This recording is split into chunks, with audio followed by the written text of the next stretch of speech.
بسم اللہ الرحمن الرحیم۔ السلام علیکم ورحمۃ اللہ وبرکاتہ۔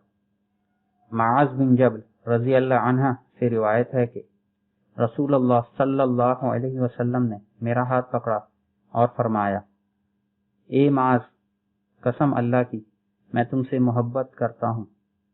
پھر فرمایا، اے معاذ، میں تمہیں نصیحت کرتا ہوں، ہر نماز کے بعد یہ دعا پڑھنا کبھی نہ چھوڑنا۔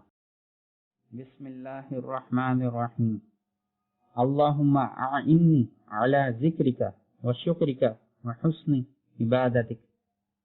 ترجمہ: اے اللہ، اپنے ذکر، شکر اور اپنی بہترین عبادت کے سلسلے میں میری مدد فرما۔ بے شک اعمال خیر کی توفیق اللہ تعالیٰ ہی کی طرف سے ملتی ہے، چنانچہ ہمیں چاہیے کہ اس دعا کو اپنا معمول بنا لیں اور ہر فرض نماز کے بعد اسے ایک مرتبہ لازمی پڑھیں۔